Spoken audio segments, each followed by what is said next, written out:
The Senate will please come to order.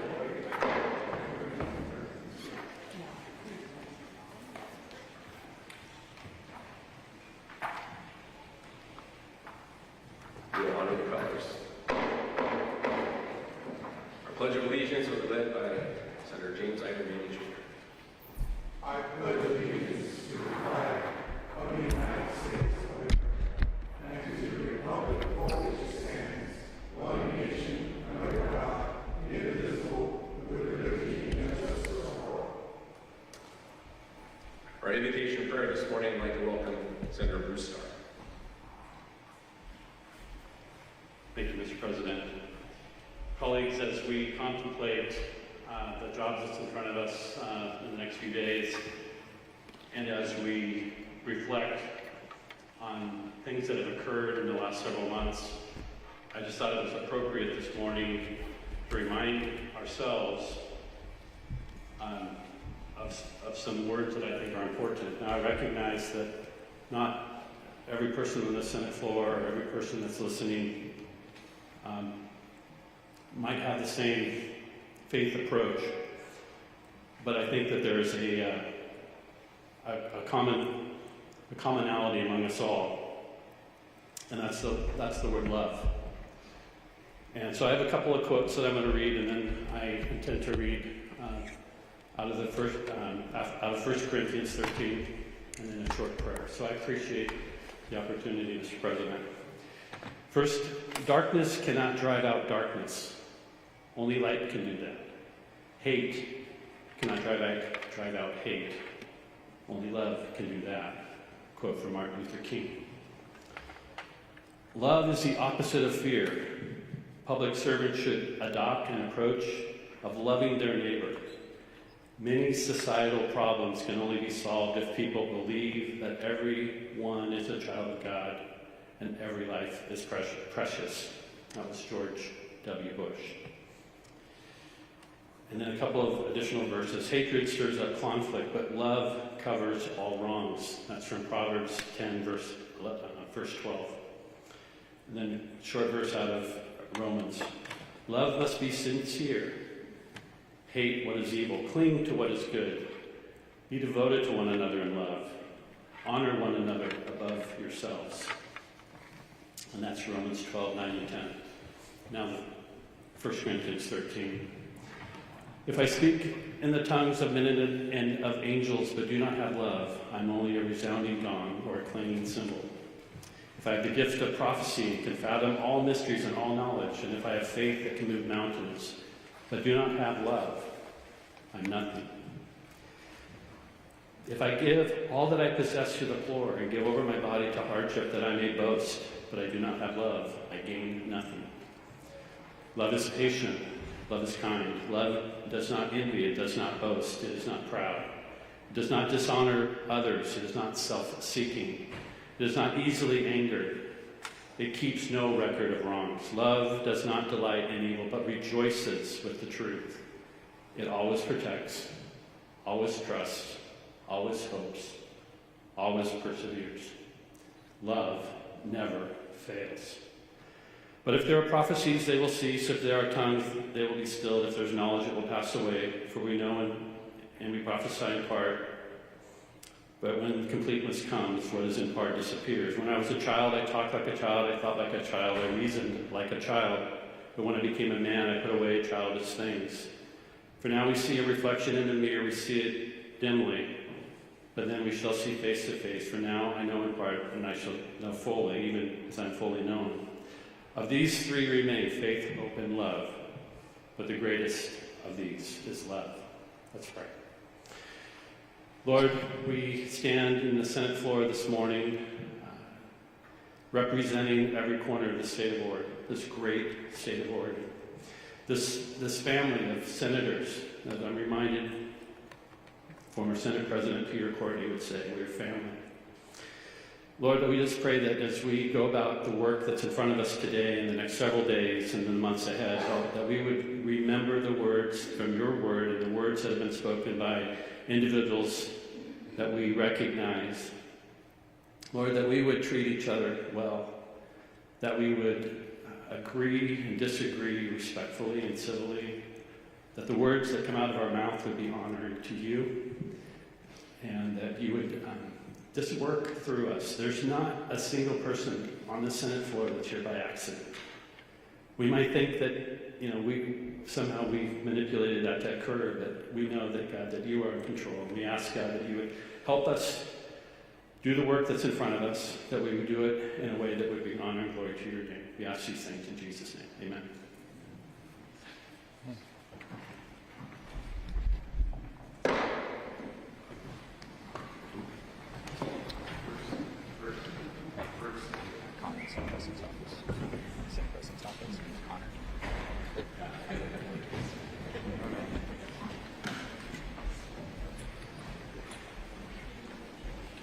Courtesies of the Senate.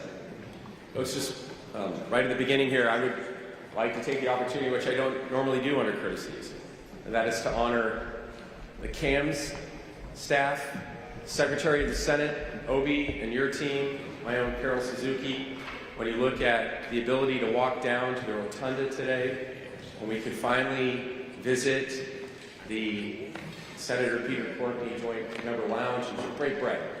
It really is a special thing. I know that Obi and the team, also with their offices that are open, they don't have to walk across the street. So it's really starting to feel like the building as we open up and faces. So I want to thank everybody, and this is my courtesy to all of you, for your patience, for your kindness, to everyone who has put in so much sweat equity into this building to get it to the place it is today. And I truly am looking forward to the opportunity to serving with all of you as the building continues to open for the general public, for our citizens. So thank you again. Additional courtesies. The clerk will please call the roll. Anderson, Bonham, Broadman, Campos, Frederick, Gelsi-Lewin, Arad, Golden, Gorsuch, Hayden, Joma, Lieber, Lindencombe, Henning, McLean, Meek, Nash, Yaron Mislin, Patterson, Pham, Kozlowski, Reynolds, Robinson, Brock Smith, Solman, Starr, Taylor, Thatcher, Weber, President Wagner.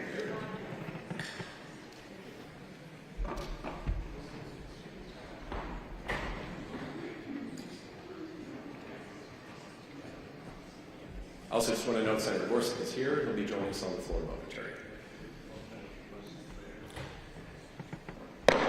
Remonstrances. Recognize Senator Pham.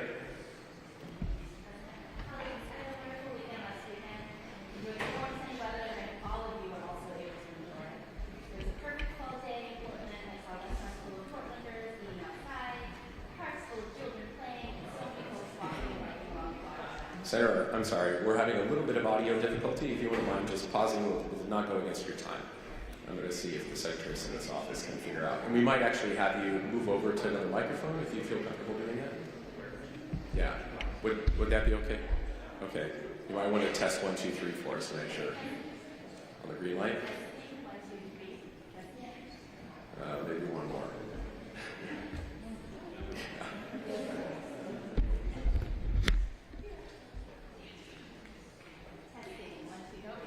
We're going to pause for a moment. We're just standing these for just a moment.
Colleagues, the Senate will return to order. Just if you were in the queue, if you wouldn't mind ringing back in, because we just had to reset the system.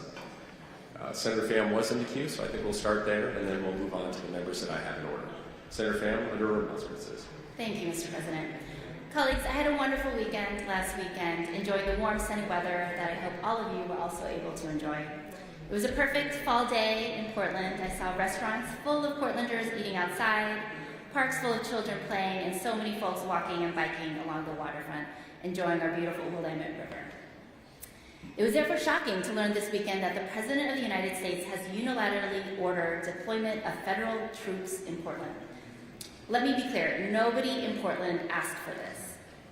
Our City of Roses is beautiful, and yes, we have our challenges like any other city, but we do not need armed federal troops to solve our problems. They are unwelcome, unneeded, and counterproductive to our efforts. To be clear, Oregon could use some actions from the federal government. We would appreciate it if the federal government could reverse the hundreds of millions of dollars of federal funding cuts to healthcare, housing, education, and human services that are going to devastate Oregonians in the years to come. And the 200 unnecessary National Guard soldiers on our streets represent funding that could instead have been spent on affordable housing or healthcare.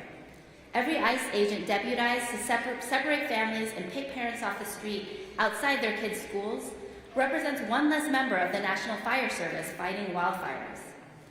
I want to say to every Oregonian worried about what this militarized escalation means for our families and communities, I want you to know that we see you and you are not alone. Portland will not fall for Trump's efforts to sow fear, silence opposition, and turn the city we love into a place where people feel afraid to leave their homes. Elected officials and community leaders in Portland are united in denouncing this misuse of power, and we will continue to protect our communities and defend our right to peacefully protest this horrific escalation of authoritarian rule. Thank you. Thank you, Senator. Continuing under remonstrances, recognize Senator Robinson. Tolling roads is not popular with Oregonians, and it is a poor way to pay for roads. It is inconvenient and wastes money on special equipment and overhead. Toll charges in other states often rise to ridiculous levels, while road quality is frequently poor on tollways. Why then, with HB 3991A, begin a mandatory tolling program for electric vehicles? The intention of HB 3991A is to increase taxes enormously on Oregon drivers while masquerading with a disingenuous summary on OLIS reading directs the Division of Audits to conduct performance audits of the Department of Transportation, which I guess it does too, but anyway. One of these taxes is a road usage charge for hybrid and electric vehicles that is essentially a tolling program for every road in Oregon. I live in a conservative district which is not wealthy. There are fewer electric vehicles because of their high prices, inconvenience, and a lack of interest in spending twice as much on an inferior car. However, I have found that even drivers of gas-powered cars are opposed to this program. It is obvious that a new bureaucracy involving a required government computer link to your car is invasive, or could be in the future, requires tolling accounts, will be expensive, and eventually is likely to be expanded to every car in the state. Only 2% of Oregon cars are electric. We do not know when or if advances in battery technology will make them practical. Why subsidize them and simultaneously complain that they don't pay fuel taxes? We should not put tolls on every road in Oregon and then pretend we aren't tolling by calling them a road usage charge. Thank you, Mr. President. Thank you, Senator. Continuing under remonstrances, recognize Senator John. Thank you, Mr. President. Colleagues, Oregonians are struggling with the rising cost of living, the housing crisis, and barriers to access affordable health care. Our communities are stretched thin. In times like this, Oregonians deserve peace and stability. They deserve freedom to go work, raise their families, and participate in their community without fear. But when federal forces are deployed into our cities, that sense of stability is shattered. The Trump administration's decision to send troops into our neighborhoods turns places that we love into places where people feel unsafe in their own streets and afraid to step outside of their homes. This kind of federal aggression violates our rights. It undermines Oregonians' ability to govern ourselves. disrupts the work of the trusted local law enforcement and wastes taxpayers' dollars that should be serving the people of Oregon. Oregonians pay nearly $42 billion in federal tax each year. The investments should come back to us in the form of health care, education, wildfire preservation, and other crucial services, not a political theater designed to intimidate. Let me be clear, my colleagues and across the Oregon governments are united. We will use every non-violent tool to our disposal to defend our state and push back against federal overreach. Thank you. Thank you, Senator. Under remonstrances, recognize Senator Thatcher. Thank you, Mr. President. Today, this body will be voting on, among other taxes, a doubling of the tax on the wages of every working Oregonian. It's commonly known as the transit tax, yet right down the street in front of us, the Salem-Keizer Transit District, known as Chariots, says doubling their revenue is not enough. The Chariots Transit Board wants to tax people's wages even more. Between this bill before us and the Chariots proposal, taxes on wages will soar 500% above current taxes. It will go from $13 million a year to $65 million a year. But at least in this chamber, the people's elected representatives will vote on a bill and be held accountable for that vote. But not for Chariots. An unelected board appointed by the governor and unaccountable to the people will be making that decision. And Chariots is not in poverty. They have a huge reserve of over $40 million. So think about workers and small businesses here in Salem that are going to pay a lot more with both this transportation bill before us today, and then after they try to absorb that, they're going to get punched again, even harder, by an unelected board. Now here's the really interesting thing, I think, and something we should all consider. In a straight-up scientific poll conducted last week in Salem, when considering the negative impact on jobs and the economy, voters opposed the transit tax by a 3-1 margin. Now here's where it gets really interesting. It's something you don't see very often. Democratic voters in Salem were even more opposed than Republicans. They were opposed by 72%.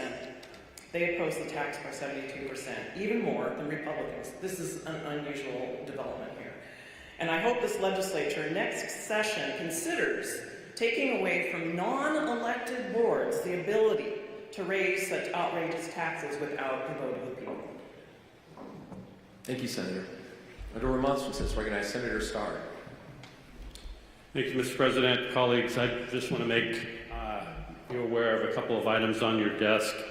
A little further down the agenda, I will be making a couple of motions specifically related to the information that's on your desk. There's a -9 amendment to House Bill 3991 and a -5 amendment. All of these do is provide an off-ramp for this legislature. We do not, as a legislature, have to go down this road. This provides an off-ramp. Notice the transportation lingo there. We have the opportunity to stop this train that's lumbering down the tracks. The Republican alternative basically solves this crisis, solves this problem by providing the Department of Transportation flexibility within its existing budget so that they can move money from things that are less important to things that are more important, just like we do on our home budgets. When we have a tight, constricted budget, we do things that are more important first rather than the things that are less important. That is exactly what the -9 amendments to this bill would allow. We can adopt that today on the Senate floor. We can solve this problem that's in front of us. There's not a single member on this floor that wants to have highways not plowed, guardrails not installed, or pavement not painted. There's an off-ramp. Let's take it. The -5 amendment is an amendment that would refer the entire bill to the voters. If the majority is so convinced that this is something that is absolutely necessary, let the voters decide. Give the voters in the state of Oregon the opportunity to weigh in on this. We could do that today. We could take care of this, put it in front of the voters, and see if voters support this tax increase. Colleagues, we'll have an opportunity down the line to discuss more. Thank you, Mr. President. Thank you, Senator. Continuing under remonstrances, recognize Senator McClain.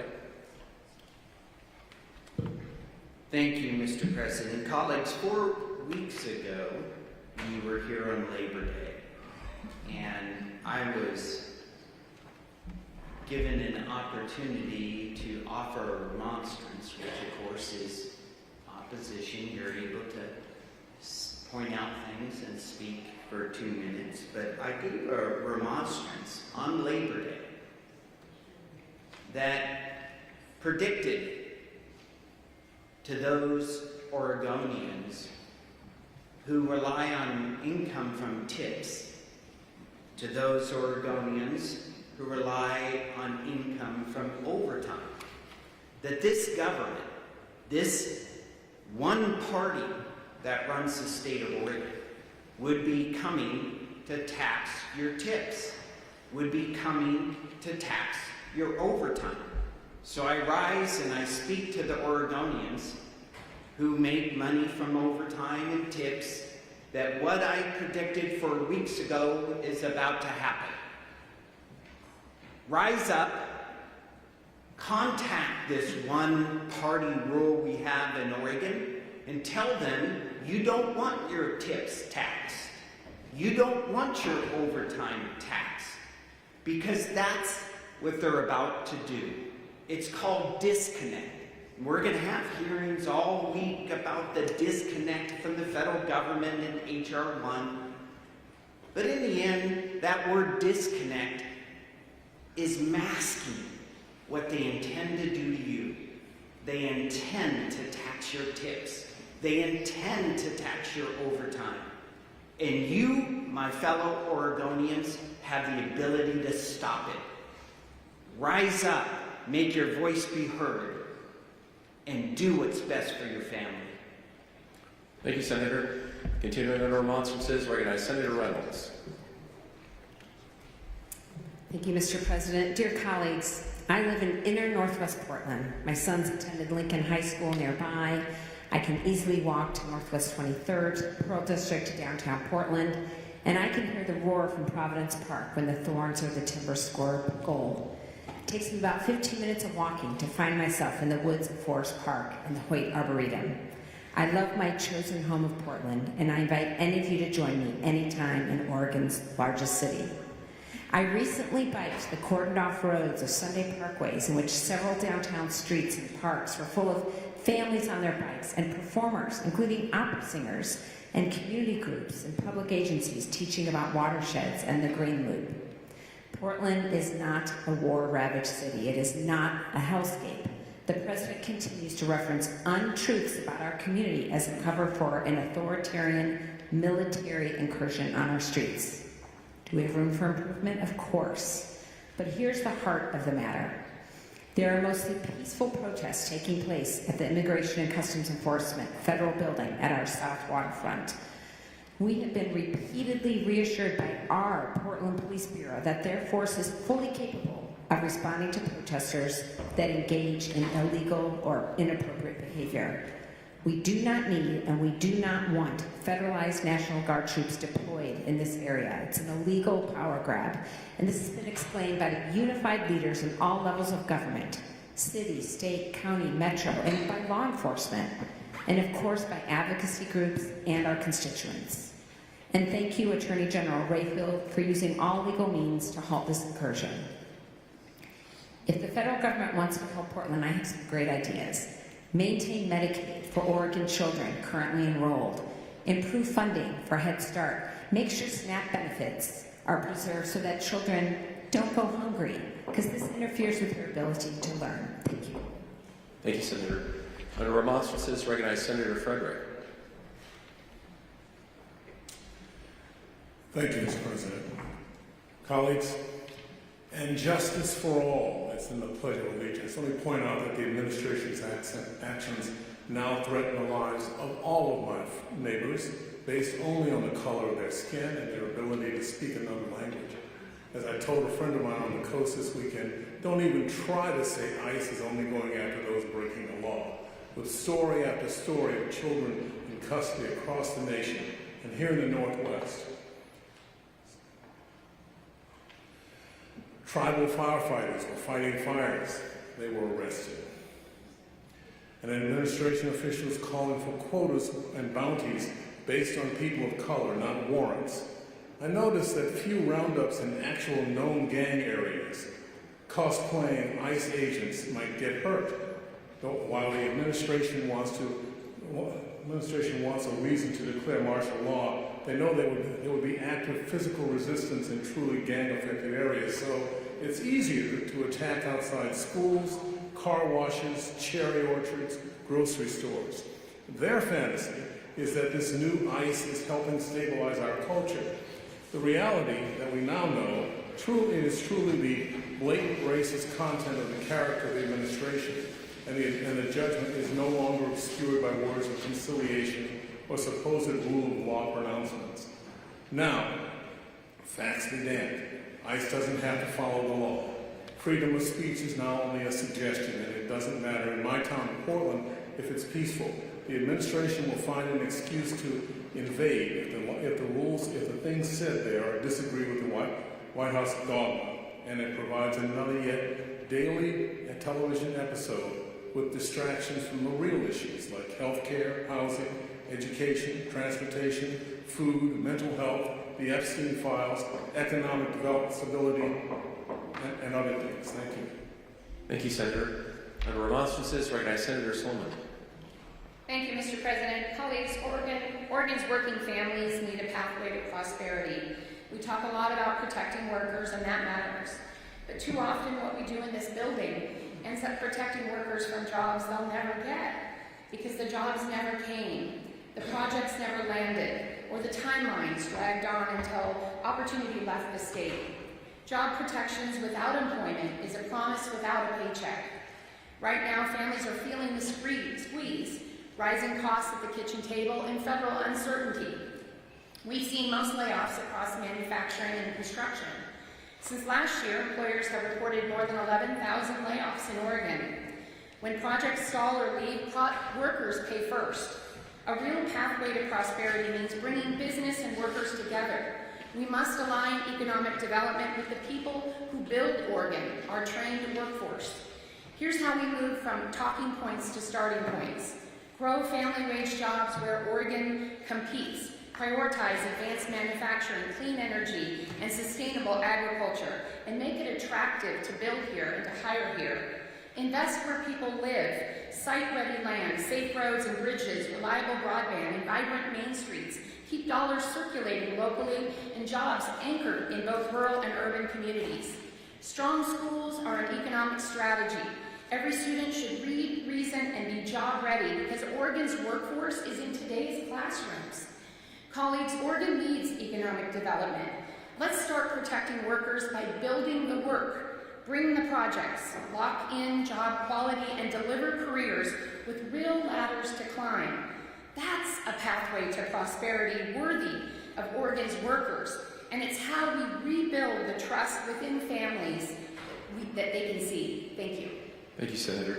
Under remonstrances, recognize Senator Gelser-Blumer. Thank you, Mr. President. Recently, there is so much national news that it is hard to keep up, and it is hard to know which thing to talk about. This weekend, obviously, the big news is the Trump administration mobilizing armed forces to send into our state. What's important to remember is that the Trump administration is mobilizing these armed forces against American citizens for the purpose of maximum publicity, to keep us confused. This is a weaponization of unauthorized federal power against Oregonians for political gain, and it's shameful. It's a gross overreach of federal power and a threat to our fundamental freedom to live and work peacefully. It's also part of an overall system to make us afraid and to create danger and hatred towards certain groups among us. It was just 2 weeks ago that on an open newscast and talking about people who were homeless, that the debate was whether to jail them or provide them with an involuntary lethal injection or something. Just kill them. National television. Institutionalizing people with mental illness, including those experiencing homelessness, is not a dignified, safe, or evidence-based way to serve people's needs. Yet we now have a national policy that suggests putting these individuals in long-term institutions. And we know that the Federal Bureau of Investigation is reportedly preparing to categorize transgender people and their allies as violent extremists. I am not a violent extremist, and neither is my child. Oregon deserves peace and stability, not a federal invasion, not an invasion of our streets, not an invasion of our relationships, and not a turning of neighbor against neighbor, person against person, Oregonian against Oregonians. Colleagues, we must stand together and reject this invasion. Thank you, Mr. President. Thank you, Senator. Continuing under remonstrances, recognize Senator Meek. Thank you, Mr. President.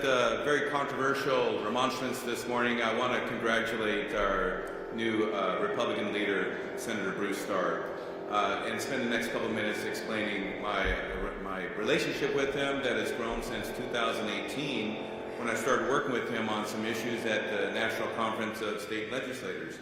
And just being able to engage with him, work with him year after year on some important issues that were really, I think, important to our communities, and also understanding his courage and bravery to tackle some very controversial issues. Working with him this year, 2024, as 2025, after his election in 24 as a new state senator, I know he has a lot of background. He was here before, and was not able to be here during his speech, but I did say amen after your prayer. And so I just want to congratulate and welcome him. I want to hopefully start a new, I'd say, relationship with this body, and that all of us have a better understanding and have a better engagement of what it takes to really roll up your sleeves and work together, because my experience working with Senator Starr has been nothing but that. So I want to congratulate you and congratulate the Republican Caucus for electing him, and look forward to working with you all in the next couple of years here. Thank you, Senator. Continuing under remonstrances, recognize Senator Brocksmith. Morning, colleagues. You know, we've heard a lot of rhetoric this morning. Unfortunately, martial law, roundups, fantasy. I would agree with fantasy when it comes to that, but I wouldn't expect anything less from the remonstrance written by the chair of the Democrat Party of Oregon. But I think I would like to come back to what the opening prayer was about today, which was a quote: "Darkness cannot drive out darkness, only light can do that. Hate cannot drive out hate, only love can do that." And I really appreciate it. I think that we as a body need to collectively do more of that as leaders in this state, so that we can make sure that we can tone down the rhetoric that incites on both sides of the conversation, so that we can tone down the rhetoric that keeps our communities safer, and that we can tone down the rhetoric that we can work together for all Oregonians. Thank you, Mr. President. Thank you, Senator. Continuing under remonstrances, recognize Senator Bond. Heard a few people comment this morning about spending priorities, that we've got housing, healthcare, social safety net concerns, not federal troops. That's not where we should be spending the money. I'm curious then if you're going to join the Senate Republicans in calling for the passage of a continuing resolution at the federal level. Are you really concerned? Are we politically posturing against the Trump administration over anything that we can possibly throw out there? Out of curiosity, have you read the lawsuit? Have you seen what's happening in Portland? There is something happening, and it's not mostly peaceful protests. I'll steer you to Julie Parrish's September 5th post outlining 90 days of violent protests. But when it comes to spending priorities, that's why we're here. We're here because we lack the ability to prioritize core function. Oregonians see it. They've weighed in. That's the opposition stack. That's the support stack. You can't see it from up there. It's hidden behind this small piece of wood. Significantly dwarfing the support is the opposition. And to the extent that the support exists, it's simply saying that it's core function of government that you should prioritize. It's not asking for new tax. It's saying we expect you to do your job and maintain roads. Senator Starr pointed out we've got a couple options here that we're going to put forward this morning. One of which is a referral to the people. Spoiler alert, it's going to happen anyway. We're going to put this before the people. The people will vote on this. We might as well send it to them proactively. The other thing that we're not considering today that we should was Senate Bill 1221. You won't find it anywhere because this body decided not to take it up. LC 7 was put on your desk though, so we can prove it exists.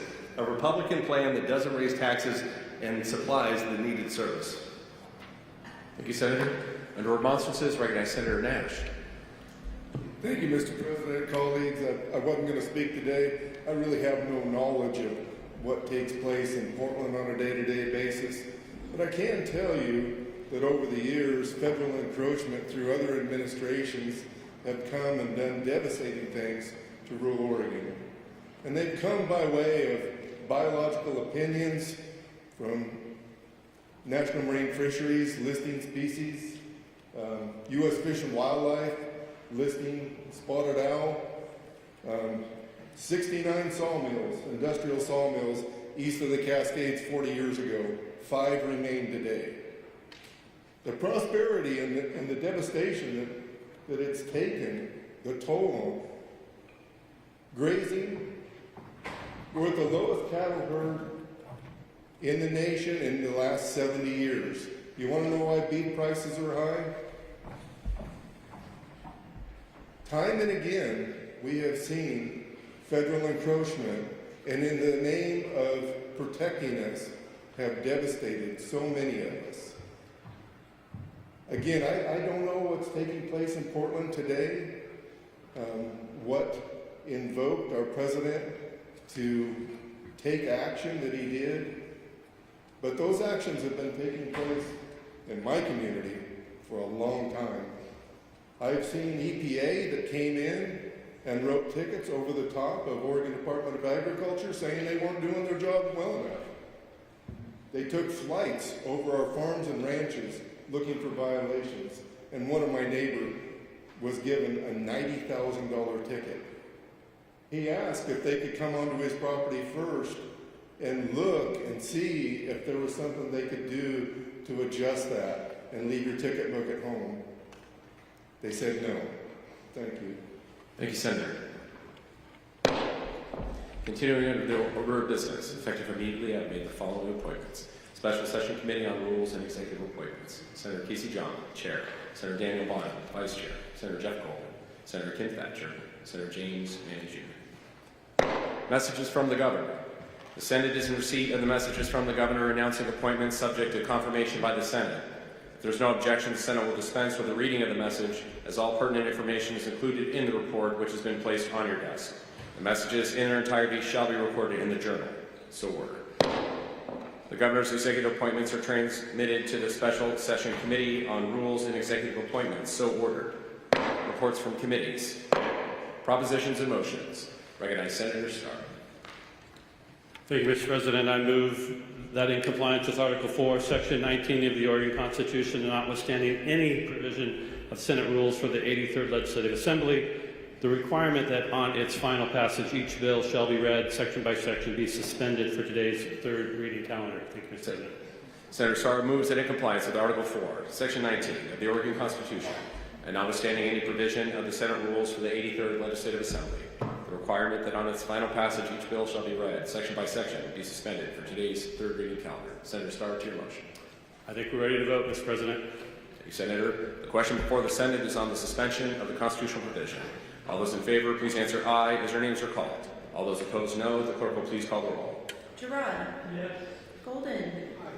Forsyth. Hayden. Jama. Lieber. Linthicum. Manning. McLean. Meek. Nash. No. Nara Mislin. Patterson. Pham. Brzezowski. Reynolds. Robinson. Brock-Smith. Solomon. Starr. Taylor. Thatcher. Weber. Anderson. Bonham. Broadman. Campos. Frederick. Gelser-Lewin. President Wagner. Aye. Excused: Forsyth, Hayden, voting nay, Bonham, Linthicum, McLean, Nash, Robinson, Brock-Smith, Thatcher, Weber. 20 ayes. The motion is carried. Action on executive appointments requiring Senate confirmation. Introduction and first reading of Senate measures. Second reading of Senate measures. Third reading of Senate measures. First reading of House measures. Second reading of House measures. Third reading of House measures. Recognize Senator John under HCR 51.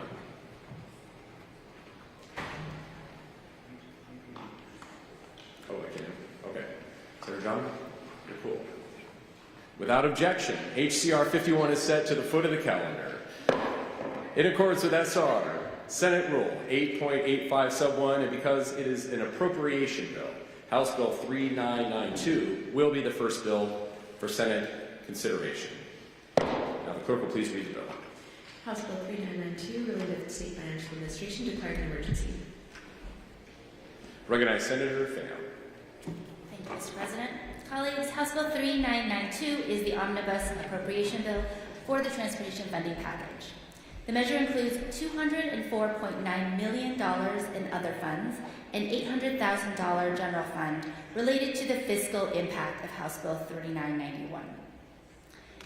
$204.4 million in other funds is for the Department of Transportation, including $8.6 million and 18 positions across various programs related to implementation of HB 3991. The remaining $195.8 million is for the disbursement of the additional payroll tax revenues deposited into the State Transportation Improvement Fund. $479,446 in other funds and 2 positions are included for the Secretary of State to complete biennial performance audits of the Department of Transportation. $500,000 in general fund is for the Department of Administrative Services to review the highway cost allocation study methodology. $300,000 in general fund is for the Legislative Policy and Research Office to contract for a performance audit of the Department of Transportation. The emergency fund is reduced by $800,000 to offset these general fund costs. The Joint Special Session Committee on Transportation Funding recommends approval of House Bill 3992. Thank you, Senator. Under consideration, recognize Senator Girard. Thank you, Mr. President. Colleagues, to your surprise, rise in opposition to House Bill 3992. Colleagues, I think the summary is real simple. Money doesn't grow on trees. This is an appropriation bill. Let's look at the cost vectors that's driving the equation and why ODOT needs more money. 1, gravel or aggregate. What have we done to aggregate? We've done nothing but jack up the price. This is protected by Goal 5 or Measure 5 by our forefathers because they knew the price of aggregate and how important that was. But through fees and through citing, we have nothing but jacked up the price of aggregate. Number 2, asphalt. Well, we all know that asphalt is a fossil fuel, and we all know what this body has done with fossil fuels. We've jacked up the cost. Number 3, labor. Well, what have we done with labor? We've jacked up the cost of labor tremendously. Number 4, project costs. What have we done with overall project costs? We've jacked up the cost of project costs. So who's going to pay for this? The average taxpayer, the average Joe Blow that really can't afford it is going to be asked to be on the hook to pay for our mistakes. This is a simple silo that's supposed to take care of itself. Now, one of the solutions that has not really been investigated is the cap on cap and trade. This was implemented by Governor Brown and has been continued by the current governor. That's supposed to raise 19 cents a gallon. 19 cents. No one knows how much that's going to raise because there is absolutely no accounting of that money. Zero. Nil. No accounting of that money. We need an accounting of that money. It can't be a governor's slush fund. It just isn't functional. That is not the way government is supposed to function. There are cost shifts that are involved. The cost shift in this bill, because it's going to tax gas, is going to cost the general fund money. It's going to be a cost shift to ODOT. Well, the general fund, I hate to tell you, is a mess. And this is on top of general fund cost shifts that we've already had. The Columbia River Bridge is a cost shift to the general fund of $1 billion. You have the cost shift of the Hood River Bridge, which is expensive as well. Again, that should be taken care of ODOT. Now, all of this should have gone to Ways and Means so we can sort it out. I hate to be a bearer of bad news. This is the tip of the iceberg. ODOT's not going to be the only one that has problems with budget. The general fund budget is a mess, despite the fact that we had the most austere budget we've had since I've been here in the start of this last biennium. But because of the similar situations where we've jacked up the costs of everything, we just can't simply afford it. And so we're having to make cuts, or we're going to have to raise taxes, but our tax ability is really limited because people just can't afford to pay. Again, money doesn't grow on trees, and we as a body have to be responsible with money. Thank you, Mr. President. And thank you, Senator. Continuing under discussion, recognize Senator McClain. Thank you, Mr. President. I rise in opposition to 3992. The interesting thing is, I kind of want to say, see, that wasn't so hard, right? Having a bill to tell ODOT how they're going to spend money. One of the options that was given this body was redirecting funds. Redirecting funds, in essence, to ODOT to be able to say, here's your budget, and here are ways in which you're spending money that we would like to make sure that if the narrative the governor says is true, which is ironically, I guess we all accept because she said it, that without new taxes, no roads get plowed. Unsafe. I've had people email me, and perhaps you have too, that said people are going to be seriously hurt, if not die, unless we raise taxes. Well, I guess that's the narrative the governor wants us to accept. A false dichotomy, in essence, a logical fallacy that says these are the only options you get. Well, we put forth an option. This body wouldn't hear it. LC7 on your desk. That redirects money. See, House Bill 3992 was apparently is quite doable, right? You can tell ODOT how to spend their money. But you don't want to do that until you have new revenue, taxes, doubling the payroll tax, raising the gas tax, raising fees when you register cars. Then all of a sudden there's an eagerness to say, well, now we're going to direct ODOT. I guess that shows that the false narrative by the governor was, after all, a false dichotomy. The budget can be directed by the people chosen to serve in this Senate and in this House. Unfortunately, that's not the path that we're on. When ODOT was asked by Leader Bonham, the great leader of the Senate Republicans, ODOT was asked by Leader Drazy in the House, what are the tasks you're doing that are not necessary to your core mission? ODOT, to its credit, gave us a memo and said, well, this. You'll see a lot of those suggestions in LC7, which I know you'll all read eagerly, because after all, that was the alternative. Ironic in a way that the only answer to budget narratives set by the governor is new taxes. You know, I stood on the floor here,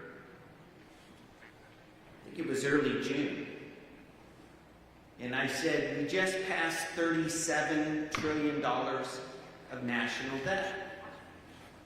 Well, today we're 37.54. Do you know, since I stood on here in June, I know you were all eagerly listening to me and engaged in what I had to say. Since that time, as we stand here in September, albeit late September, we've run up more debt at the national level than we did in the first 204 years of this republic. And of course, it begs the question, what's to come? Well, my friends, we are in a storm, a budgetary storm. And Oregon is going to be called on again and again and again to address budgetary constraints as a result. And if the only answer is to raise taxes, then we got poor leadership. This House bill we're about to vote on does the task that we could have done without its accompanying bill.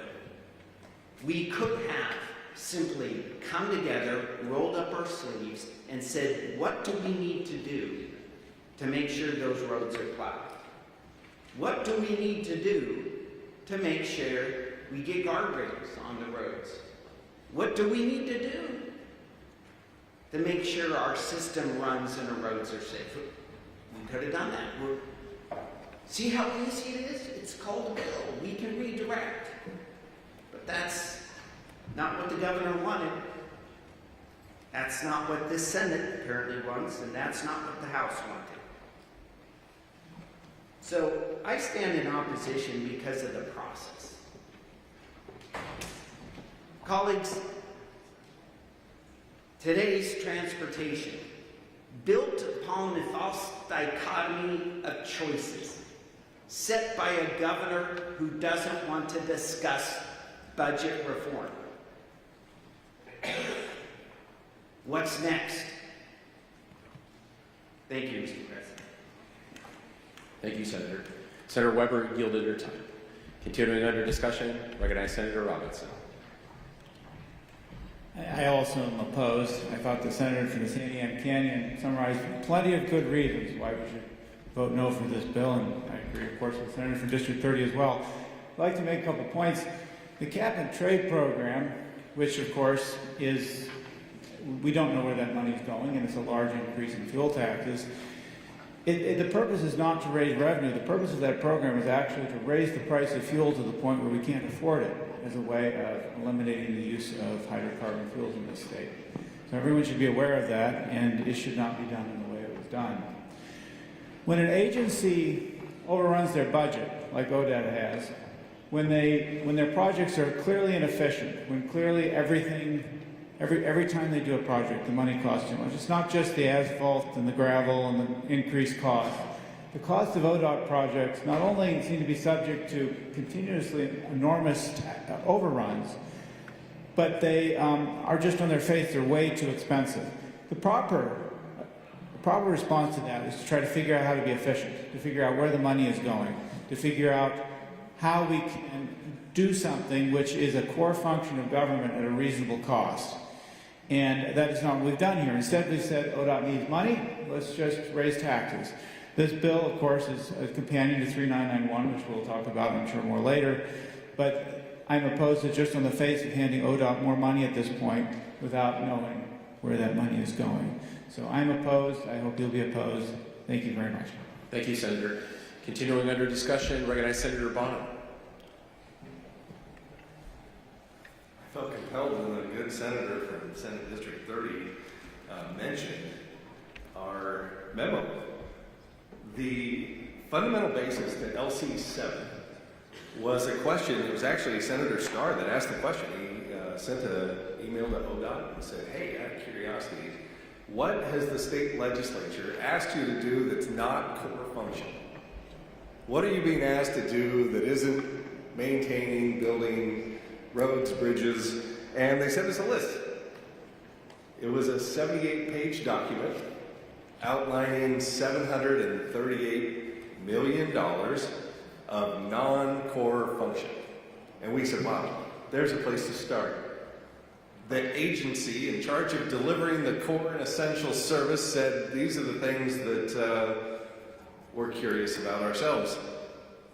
So we drafted a piece of legislation and we said, oh my gosh, we could solve this problem. A $358 million hole is what we told it. That's what we were told it was. And we offered to save $738 million. Easy peasy, we're done, right? We solved the problem. We didn't burden taxpayers at a time when the number one thing people are complaining about is the affordability to live in the state of Oregon. And it's no wonder that the good senator from District 30 would be one of the people to stand up and complain about the cost, because his district is the size of the state of Indiana. 43% of the state. District 30. You know what those people have to do to get to work, to get to church, to get to school, to get to their health care provider? They've got to drive a lot further than you do if you live on the I-5 corridor. They've got to go. It costs money. I wish we would have adopted something similar to the minimum wage, where we said, okay, we recognize that we've got to raise money. If it's 6 cents, let's raise 10 cents in Portland, let's raise 6 cents in the suburbs, but maybe we should take it easy on the people that live in an area of the state where there's more impoverishment and they have to drive farther to get to everywhere. Maybe we could only burden them with a 2-cent tax, if we have to do it, which of course, we don't. But we're going to today. That's what's going to happen. And so I really want to stand up again as we're talking about the budget and object to the budget bill on the basis that there is an alternative that could preserve the core function of the agency and not raise taxes. I can't say it enough. People have been asking, again, I'm not trying to pick on the good senator from Senate District 30. He's got a wonderful podcast where he talks about this stuff a lot. And the amount of people that have reached out and said, well, where's your plan? You guys talk about the perils of this option. Where's your plan? That's why we printed it today. We want proof that we gave thoughtful consideration. This didn't just produce itself. This was weeks worth of work. Staff, LC drafters, policy people in the building helped us produce this document. ODOT staff, quite frankly, helped produce the document. It's real, it's tangible, it's viable. This option could move us forward without a new tax.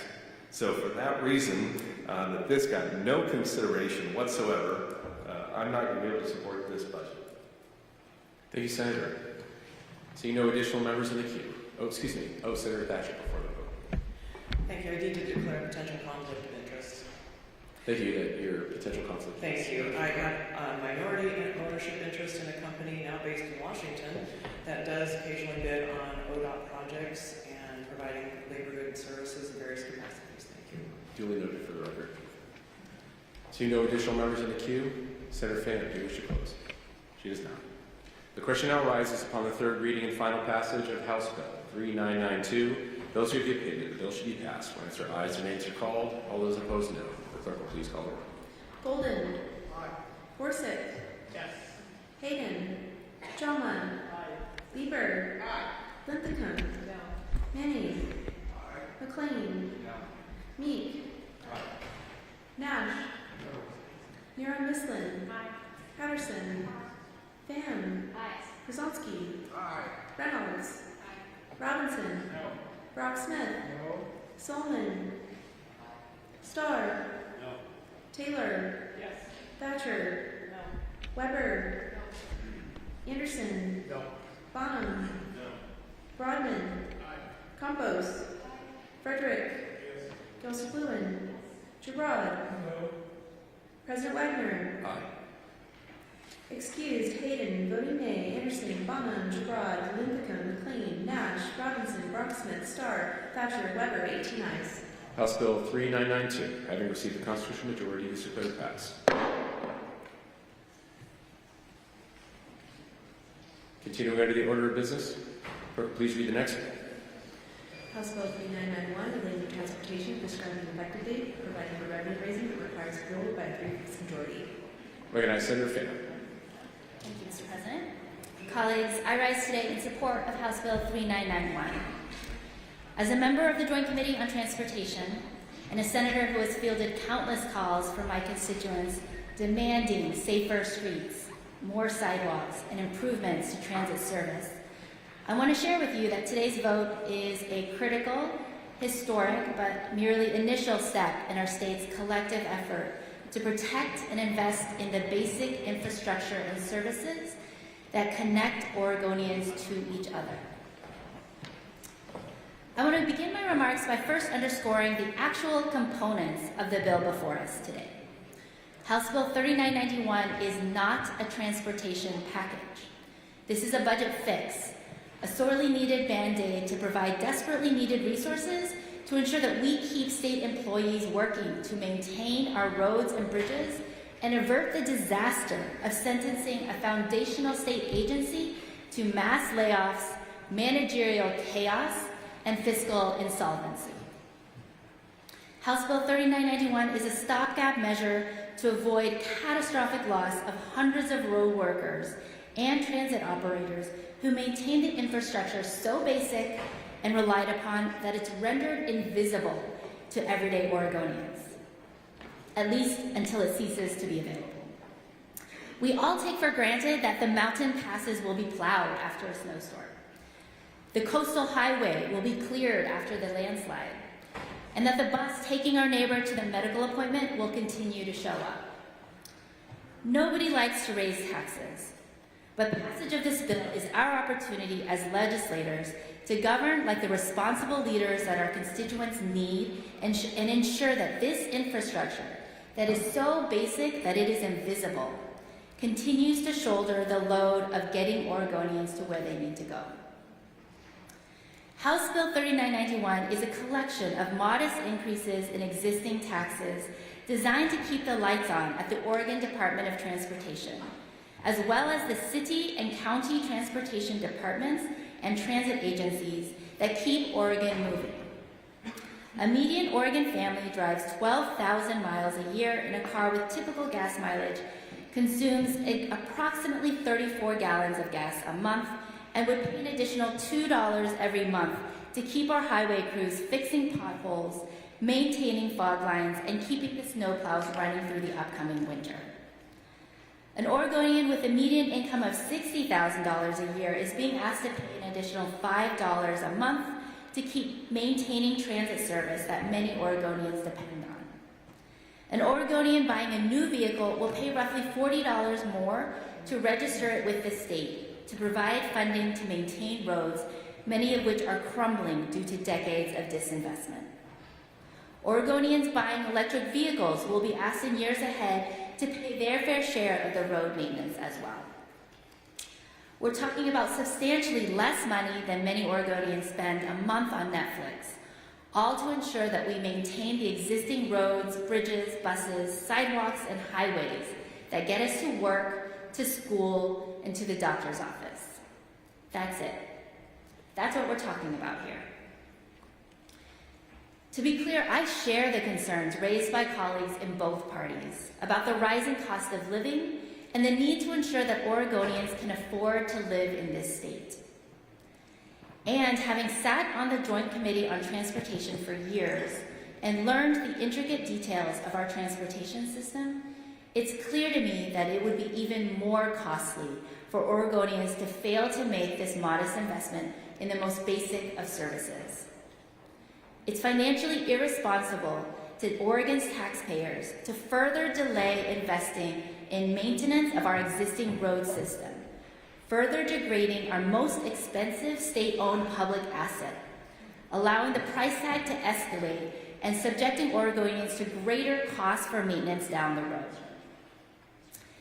And the 1 in 4 Oregonians who do not or cannot drive are counting on us as legislators to do our best to protect transit service near existing levels of service. Failure to pass this measure will impose enormous economic costs to many of the most vulnerable Oregonians who are transit dependent and dramatically raise costs to the state agencies who exist to provide them services. If you want to ensure Oregonians don't take a hit in the pocketbook, it's best to make this investment now than suffer more expensive consequences later. Colleagues, House Bill 3991 is not the comprehensive investment in Oregon's future that we need. This legislation is missing the critical investments proposed in House Bill 2025 to direct more revenue to popular and morally imperative safety investments like Safe Routes to School or ODOT's new Great Streets program that literally saves lives. This legislation is missing the investments in passenger rail that could have expanded service throughout the Willamette Valley and prepared ODOT for further expansion in passenger rail. This legislation is missing the comprehensive investment in city streets and county roads at the scale necessary to fix up the infrastructure that makes up the bulk of our state's transportation network. This legislation is missing the appropriate levels of funding to sustain the next decade of transit funding that House Bill 2025 provided. And the amendment adopted last month to sunset the increase in the STIF program in 2 years sets up an existential threat for Oregon's transit agencies that all legislators need to be prepared to address in the 2027 session. This legislation is missing the subsidies for vehicle electrification, e-bike subsidies, and for off-road trails that were loudly championed by advocates across the state. And this legislation is missing funding for any of the Portland area mega projects. And this legislation neglects to address how we as the legislature are going to answer the tough questions of how we intend to pay for these multi-billion-dollar freeway expansion projects.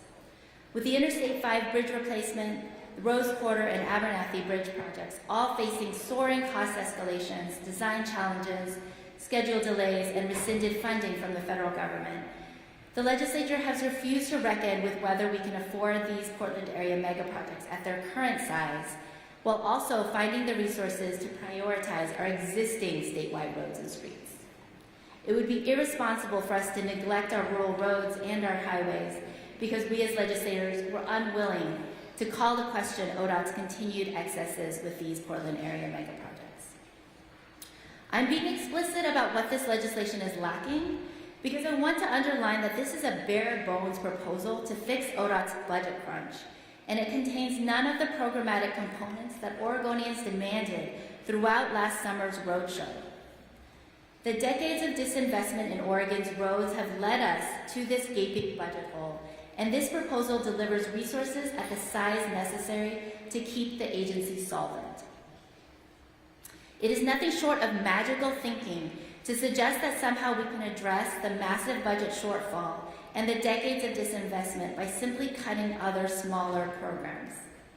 Any good faith review of ODOT's actual budget would recognize that ODOT's programmatic investments in DEI, Safe Routes to School, and climate policy are orders of magnitude smaller than the massive budget holes we face to merely preserve our existing road system. And a lot of those programs are matched 7-to-1 by the federal government, so we actually lose funds. Efforts to redirect the already inadequate funding that the state gives to transit agencies would lead to devastating cuts to transit service across the state, and those cuts would be disproportionately borne in the rural communities where the agencies that get veterans and seniors to healthcare and social services have little other sources of revenue. Last month, legislators submitted op-eds to the Oregonians suggesting that the legislature could cover the gaping holes in ODOT's budget by taking from our emergency fund. There simply could not be a worse time to use up our scarce emergency funds. We need those dollars for wildfire response and other critical services in the uncertain times ahead. At this time, the Trump administration is eliminating billions of dollars in funding to the states for healthcare, education, and social services that will have devastating impacts to our economy. Oregon's policymakers need to be clear-eyed about the challenges ahead, not self-administering our own version of DOGE and weakening our ability to invest in vital social services, education, and infrastructure upon which our communities depend. I've been as loud as anyone about the need for critical reforms at ODOT to ensure more accountability and transparency, and to modernize the agency for the transportation needs of this century. And I will continue to fight for greater accountability from this agency. But I want to be clear that the gaping budget holes were caused by decades of disinvestment, inflation, and the over-prioritization of billion-dollar Portland area mega projects over basic maintenance of our existing statewide system. The cost overruns on these expansions are orders of magnitude more expensive than the critical, well-loved safety and climate programs some of my colleagues are proposing to cut. And cutting ODOT's hardworking road and highway crews is not a coherent strategy to institute greater fiscal accountability, but instead a dangerous and reckless proposal to sentence this critical state agency to further management chaos and fiscal insolvency. ODOT's misplaced priorities are in part due to previous direction from the Oregon legislature, and I want to explicitly invite colleagues from both sides of the aisle to work with me to figure out what 21st century accountability and transparency looks like from ODOT in the future in future legislative sessions, so that the agency is better positioned to deliver an affordable, reliable, and safe transportation system that supports a vibrant, equitable, and prosperous economy. There are numerous reforms necessary to overhaul our state transportation system that I hope to work with all of you in future sessions to address. I found common cause with colleagues in both chambers, on both sides of the aisle, who have ambitions of improving our transportation system. I've talked with Democrats and Republicans who have stated their interest in securing funding to fix hundreds of seismically vulnerable bridges, better serving rural communities with passenger rail and transit, ensuring ODOT prioritizes maintenance of existing roads and hits our climate targets, reforming oversight and key practices for decision-making within the agency, and addressing the 70% rise in traffic fatalities in recent years. But today we have in front of us a proposal to staunch the bleeding and ensure our roads, bridges, and buses can get through the winter storms that lie ahead. Any future legislative initiative to encourage a transformation of ODOT to better serve Oregonians' mobility needs is simply impossible without us as legislators first vowing to keep this agency afloat in this volatile time. It is with this perspective that I carry House Bill 3991 to the floor, and I urge all of my colleagues to support this vital stopgap measure. Thank you, Senator. Continuing under discussion, recognize Senator Starr. Thank you, Mr. President. I move the rules be suspended for the purpose of amending House Bill 3991 with the -9 amendments. The amendment has been distributed to members' desks. Senator Starr moves that the rules be suspended for the purpose of amending House Bill 3991 with the -9 amendments. The amendment has been distributed to members' desks. Senator Starr, to your motion. Thank you, Mr. President. Colleagues, we've talked about what the -9 amendment does. It provides an alternative. It provides the off-ramp. It also addresses the issue that the senator from San Diego Canyon addressed in the climate protection program, what he calls the governor's slush fund. Colleagues, this is the opportunity for the off-ramp. This is the opportunity for us to solve this crisis without raising taxes, without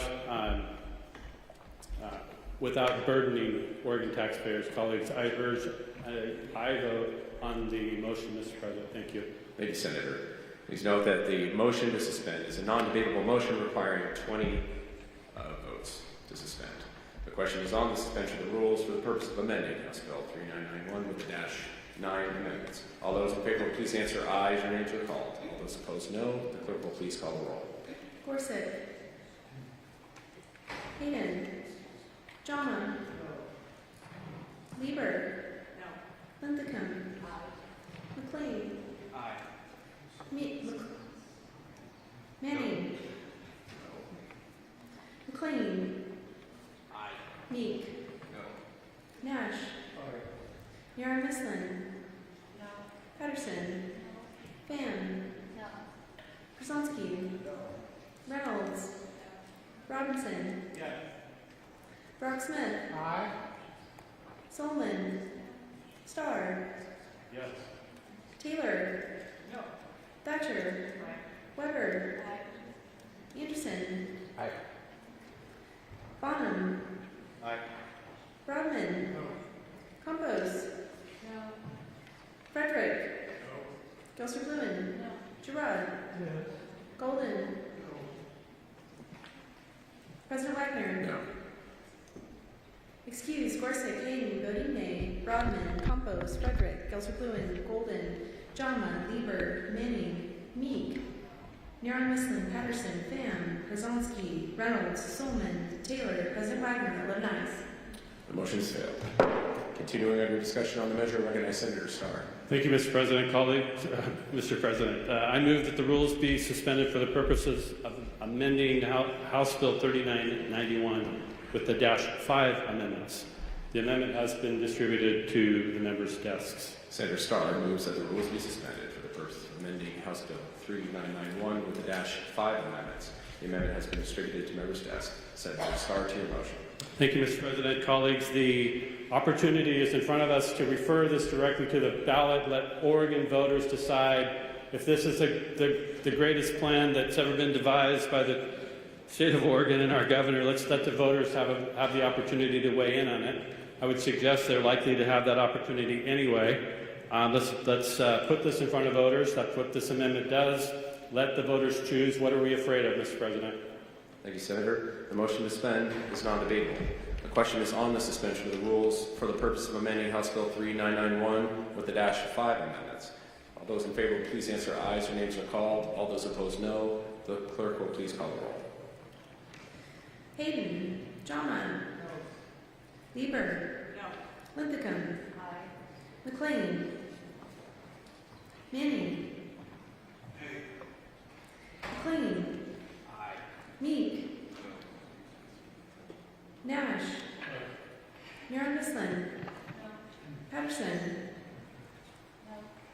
Pham. Krasonsky. Reynolds. Robinson. Brock Smith. Solomon. Starr.